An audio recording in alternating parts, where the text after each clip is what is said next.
Está no ar mais um Se Liga Mulher, comigo, Isa Mendonça, aqui nos estúdios da Rede Vitória. E hoje minha convidada é super especial, Jaque Barros, que é arquiteta, que é palestrante, que é embaixadora da Associação Brasileira de Epilepsia. De vez em quando dá uns brancos assim na cabeça da gente, mas depois a gente lembra de novo de tudo. E, gente, é uma mulher de 60 anos que recomeçou a vida novamente aos 54, depois de uma separação. Ou seja, a gente tem muito assunto para tratar aqui hoje. Jaque, seja muito bem-vinda. Obrigada, eu que agradeço o convite. É uma honra poder estar aqui falando de mulher para mulher. É isso uma aí. Coisa, né? E ter a oportunidade. E me puxou até para revisitar algumas histórias e o mesmo perceber o quanto de história eu já tenho, gente. Muita, né? Não é? E ao longo da vida a gente vai vivenciando, aprendendo com essas histórias e, além disso, vai deixando um legado, né? Isso.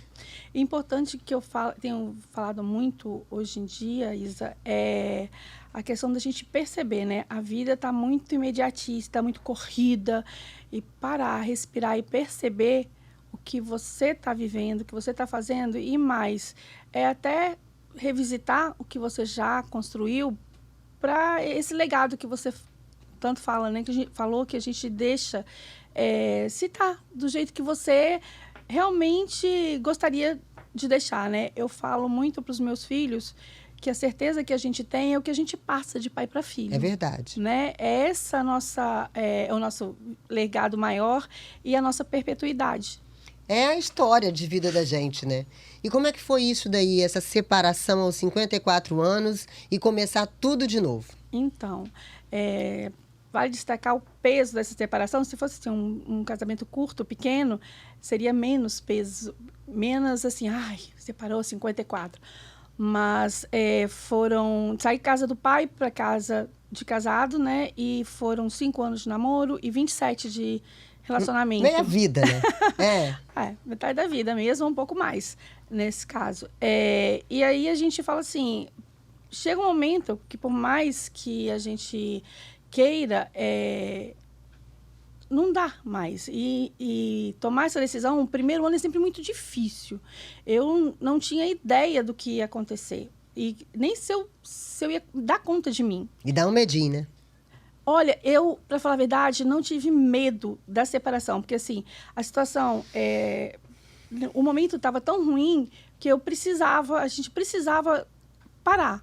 Então, assim, tem essa hora que você tem que falar assim, não dá mais. E eu preciso reconstruir. Então, assim, se eu ia conseguir pagar o aluguel sozinha, porque você pensa, você sai da casa do pai, por mais que eu seja arquiteta, tenha muitos anos, você tem toda uma estrutura, você tem um casal de filhos, você tem toda uma vida que estava acontecendo. E, de repente, você tem que recomeçar e recomeçar sozinha. E aos 54. É um peso no dia de hoje. É um peso. É porque é diferente de quando a gente se separa ou quando a gente começa ou recomeça aí com 20 e poucos anos. 54, Sim. Você já tem seus hábitos, sua maneira de ser, aquela rotina, né? Aí você está começando tudo novamente, sem aquela companhia. E perceber que você dá conta e também, vou contar até um fato que a gente já andou conversando sobre ele, que mostra a virada mesmo de chave. Logo no início, né? Logo no início da separação, em seguida veio a pandemia. Aí com isso, veio aquela história assim, você está mais em casa. Eu tinha já cortado o cabelo bem curtinho por conta de ter na família alopecia genética. Então, eu reduzi, sempre tive muito cabelo e meu cabelo era preto e longo. Aí fui cortando à medida de que isso ia acontecendo. E na separação, com pandemia, eu comecei a deixar o cabelo parecer as mechas. Eu diminuí a tinta e tal. Mas aí, quando a gente sai da pandemia, as pessoas começam assim, mas por que você vai fazer isso? Ou um pouco antes até, acho que foi um pouco antes de entrar a pandemia. Por que você vai fazer isso logo agora? As pessoas vão achar que você está largada. Então, eu dei ouvido às vozes externas nesse momento. E aí não rolou o cabelo branco naquela época. Não rolou. Aí passou um tempo já com outro momento, outra estrutura interna. Ele aconteceu. E tá lindo, tá maravilhoso. Ele aconteceu do jeito, assim, sem ser peso de idade, sem ser... Então, assim, eu falo muito assim, é que nem andar de salto. Você tem que saber carregar o salto, né? Ou o seu próprio estilo. E aí aconteceu na hora certa e sem que as vozes externas tomassem conta do meu direito de escolha de vida. E você continua com a sua essência, agora com uma nova roupagem em um outro momento, o que te tornou ainda muito mais bonita. Eu falo o seguinte, vem várias coisas, né? A leveza do momento que você tem. Eu posso, de repente, porque eu passei por várias áreas. Do preto, eu não quis... Quando a gente vai envelhecendo, né? A gente fala assim, já vai mudando. Os cabelos brancos começam a aparecer, você começa a pintar. Aí, de repente, muita gente vai para o louro, porque as mechas e tal. Eu não queria, de morena, cabelo pretíssimo, ir para loura. Não queria. Isso era na minha cabeça. Aí comecei a fazer mechas vermelhadas e me tornei uma... De repente, pintava até os cabelos de vermelho, quando eu comecei na pandemia a pintar sozinha. E aí, tem essa coisa, né, de você fazer escolha mesmo e fazer opção. E tomar conta do que é seu, né? E como é que foi isso daí hoje, por exemplo? Se você tivesse que estar se separando agora, você se separaria novamente ou você tentaria mais uma vez? Não, o que eu vivi era necessário. Era necessário e a gente fez todas as possibilidades de poder tentar mais uma vez. Hoje, nós temos uma relação bem amigável, bem participativa, porque, como a gente vai falar desse assunto também, a minha filha foi diagnosticada aos 17 anos com epilepsia, exatamente nesse período da crise do casamento. E aí, a presença dele enquanto pai é fantástica, a gente não pode falar em nada, nem eu, nem... Fantástica, fundamental e importante. Exatamente. Porque eu vi até não sei quem foi um artista aí falando que estava separando, né? Eu achei legal que eles falaram assim, a relação acabou, mas a família não. Tem um momento do luto, tem um momento daquela... Que a gente sofre, né? Viveu junto tantos anos, é natural. Porque, de fato, sempre é muito difícil que os dois, né? Que os dois queiram separar. Isso eu acho que é coisa de cinema mesmo, né? Mas, assim, sempre tem um que tenta um pouco mais, né? Que precisa. E esse é o que vai sofrer um pouco mais de tempo. E aí tem esse momento do luto, da dor. E, às vezes, o perigo é de você cair naquela de usar os filhos para alguma coisa. Como os nossos filhos já estavam crescidos e tinham a própria voz também, e eles, no momento que a gente estava vivendo, eles até... foi importante para eles essa separação também, para que pudesse a coisa fluir melhor. Hoje a gente está junto, a família, digamos assim, sempre que é necessário. Eles convivem muito com o pai e ele não está morando em Vitória, mas sempre que pode estar aqui com eles e quando precisa, estamos os 4 juntos para decisão familiar, sem problema nenhum. E como você se tornou a embaixadora? Aí sim, né? Então... quando acontece uma coisa desse tipo nas famílias, seja qualquer que seja a doença, tá, pessoal? Eu vou falar de epilepsia em específico, que é o caso que você da tá nossa vivendo, família. Isso. Mas serve para câncer, serve para descobrir o autismo, serve para TDAH, o que for de atipicidade. É importante você buscar informações sérias, seguras, porque existe hoje um turbilhão de grupos que as pessoas falam sem a menor cerimônia do que está acontecendo com ela, mas esquece que cada ser humano é um. E a resposta a medicações, resposta a tratamentos é também único e exclusivo para aquele organismo, para aquela forma de tratamento. Então, eu passei 2, 3 anos... Primeiro que a minha filha demorou a ser diagnosticada, que ela teve uma crise, aí demorou 7 meses para ter a segunda, e depois teve quase 1 ano para ter a terceira. E a epilepsia, ela é diagnosticada com a repetição de crises. Não é só uma crise convulsiva ou uma crise de ausência. Então, até o diagnóstico... É mais difícil. Formatado mesmo, a gente fica muito... Eu falei várias vezes para a minha mãe que eu me sentia cobaia. E ainda sinto um pouco, mas eu encontrei a Associação Brasileira de Epilepsia e, através dela, comecei a ter mais informação mais segura, exatamente sobre isso.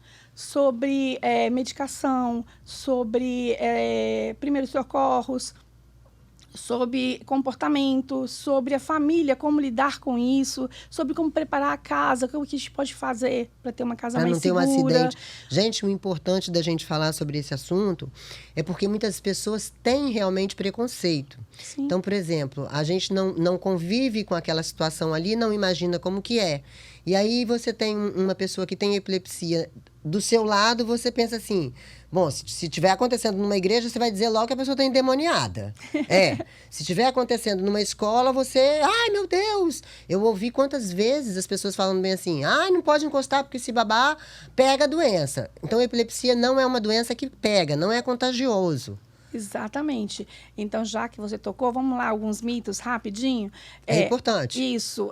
Epilepsia não é coisa do demônio em nenhuma religião, tá? Não existe Não isso. existe isso. É uma doença químico-física no organismo, é uma descarga elétrica no cérebro. Então, ou seja, além do que é o normal. A gente tem, todo mundo tem, mas as pessoas que têm epilepsia têm essa descarga de forma elétrica. Não é sempre convulsão. Às vezes são outras formas que se dão. Até a pessoa que às vezes fica puxando muita roupa, são alguns tiques que se repetem, crise de ausência, várias outras. Então, não é só convulsão. Com relação à convulsão, é importante entender os primeiros socorros. Depois é só, se puder, a gente manda o Instagram da associação, lá tem sempre registrado os primeiros socorros, mas e não pega mesmo. Então, se você vê alguém convulsionando, se ela babar, aquela baba não é contagiosa. Não é contagiosa. Então, não se zima de socorrer. E importante é proteger a pessoa, a cabeça da pessoa, virar ela de lado. Outra coisa que é mito: a língua não enrola. Pois é, eu sempre ouvi falar isso. Ela não sufoca com isso. E se você botar o dedo em alguma coisa, você corre o risco de perder o dedo ou da pessoa quebrar o maxilar, porque a força é muito grande.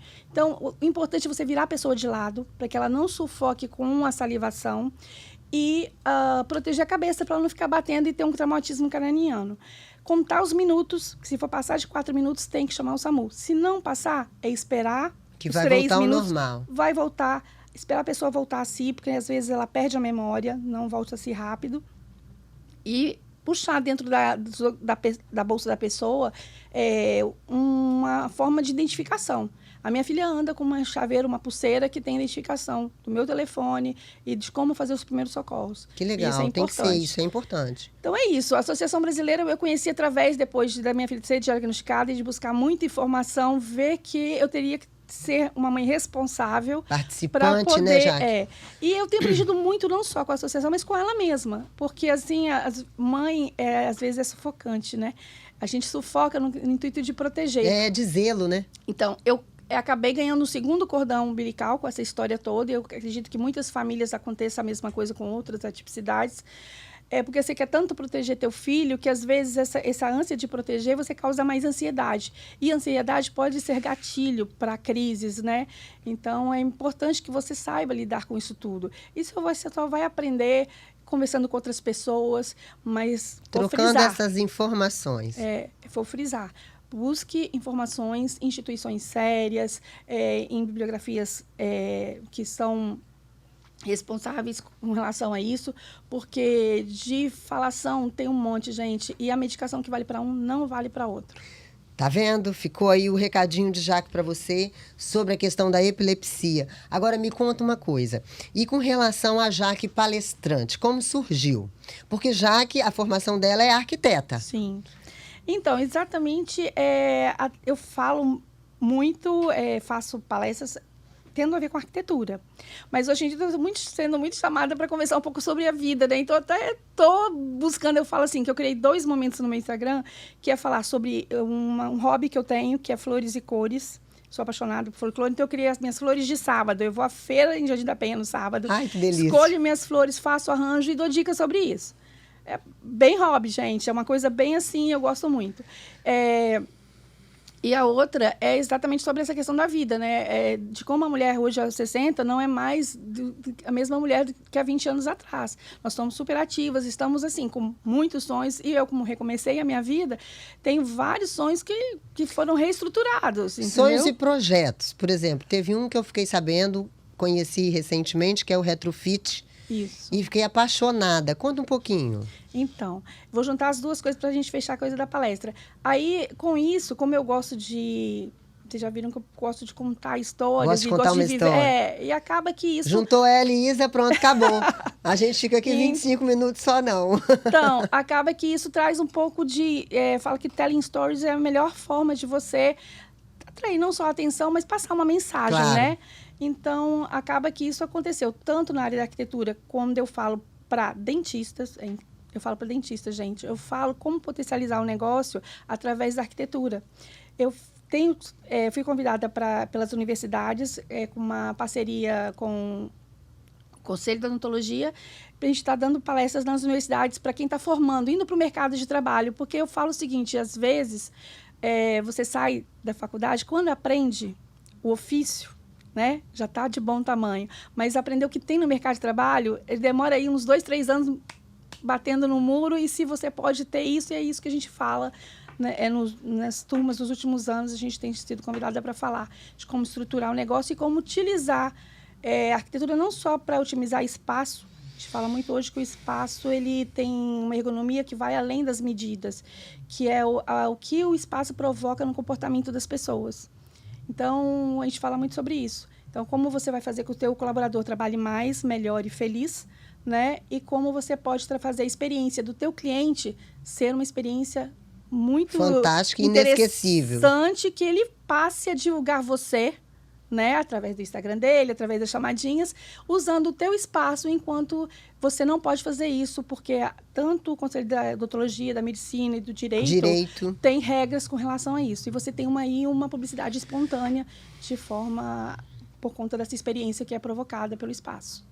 E a retrofit? E o retrofit veio por esse lado também. Como a gente, no escritório, faz muito projeto de revitalização de condomínios, e a gente tem um grupo. Todo o projeto, depois para ele ser... aprovado? Não necessariamente ser aprovado. Para ele ser concretizado, ele precisa não só do projeto, mas de pessoas depois para executarem. Então, eu somei essas pessoas, juntei, né? E aí a gente criou um grupo chamado Retrofit Condominial para falar sobre isso e levar aos condomínios serviços diferenciados. A gente leva do projeto à comunicação, isso aí é o que a gente criou, do projeto à comunicação a gente leva a solução. Então, a gente está levando soluções bem diferenciadas. A gente leva o projeto de requalificação tecnológica, a gente não tem elevador, a gente coloca energia solar, reuso de água, faz vários planos de economia com relação à automação, por exemplo, irrigação de jardim, e leva alguns serviços, como hoje em dia já está bem propagado, aqueles mercadinhos dentro do condomínio. Mas a gente conheceu 2 serviços super interessantes que a gente está levando com esse grupo, que é o inglês, delivery. Então, o professor vai até o condomínio e junta lá 1, 2, 3 amiguinhos e tem aula juntos no condomínio, na própria casa ou num espaço que o condomínio libere. E também o delivery de bikes. A gente faz uma agenda, você marca um dia e a pessoa do Office Bike vai lá e faz a manutenção de todas as bikes naquele dia. Então, são serviços que estão nesse grupo, e pessoas de confiança, e você tem todo um respaldo, né? Porque eu já estou no mercado há 36 anos, nessa área de arquitetura. Fazendo o retrofit, que é a requalificação de condomínios, já tem aí uns 7, 8 anos, por aí. E isso é o que nós fazemos com o nosso grupo. Mas vale destacar, e aí eu vou parabenizar a nossa prefeitura, né? Que está acontecendo um movimento super bacana aqui no centro.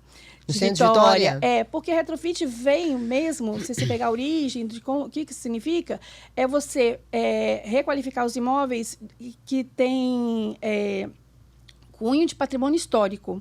Então, você mantém as características dele, que eles foram tombados, mas você dá um novo uso, agregando novas tecnologias também, porque, assim, um imóvel, por si só, ele não se mantém se ele não for utilizado, ou se ele for preservado, ou se ele for mantido, ou se ele for requalificado. É a mesma coisa que o corpo humano, gente. Eu falo muito isso com os meus clientes.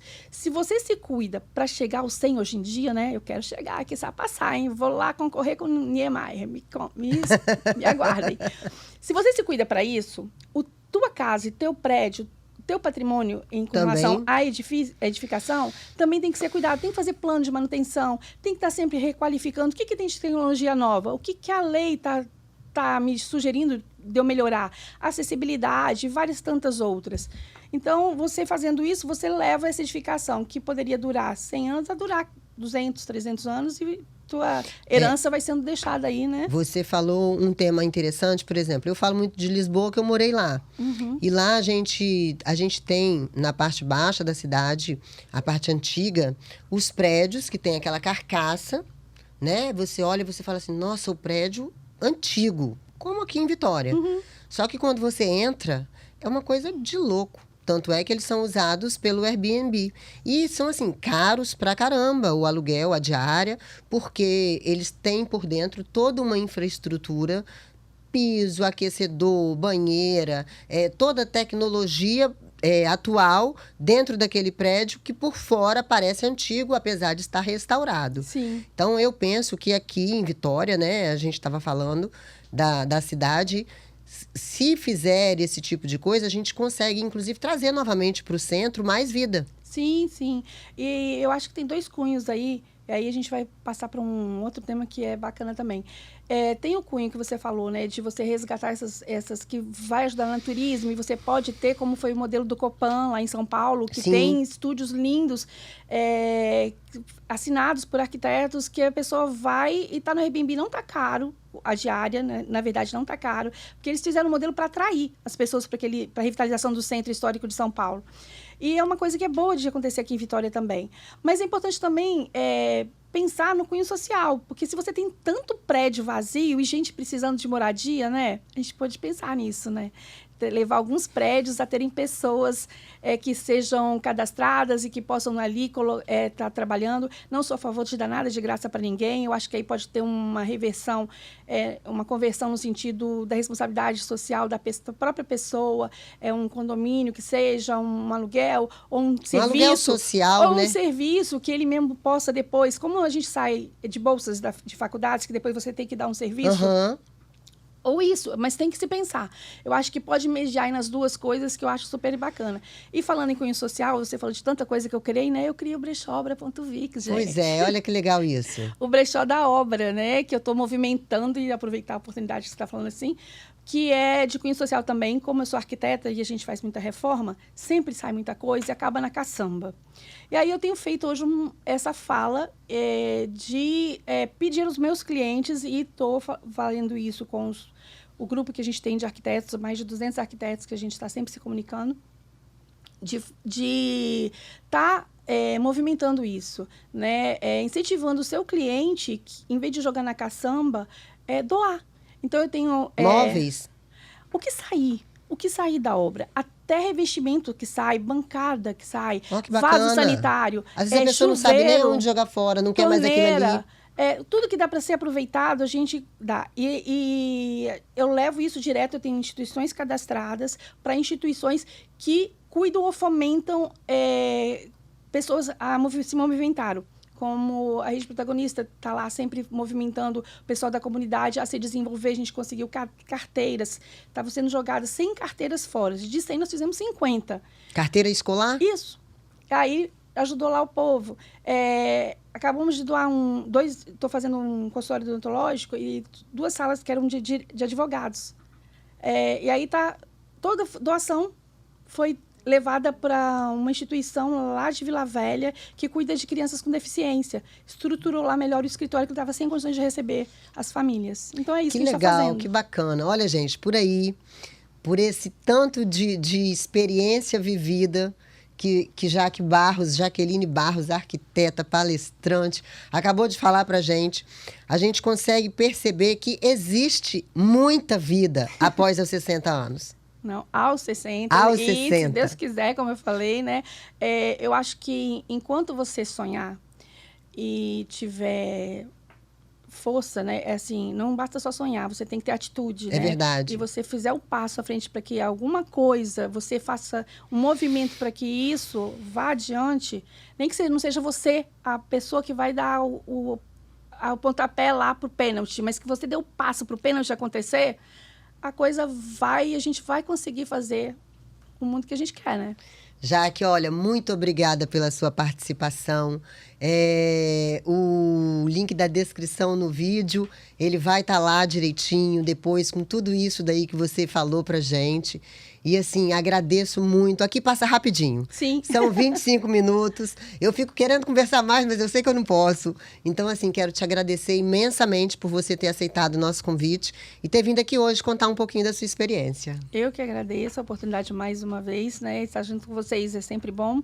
E fico sempre à disposição de qualquer que seja o apoio, o movimento, para a gente fazer crescer tudo que seja bom para o próximo e que isso traz, com certeza, retorno de coisa boa para a gente. No Instagram dela tem todos os outros arrobas dos projetos que ela falou aqui, então você já pode começar a seguir. Obrigada, gente. Ó, semana que vem eu tô de volta e vai ficando por aqui mais um Se Liga Mulher comigo, Isa Mendonça.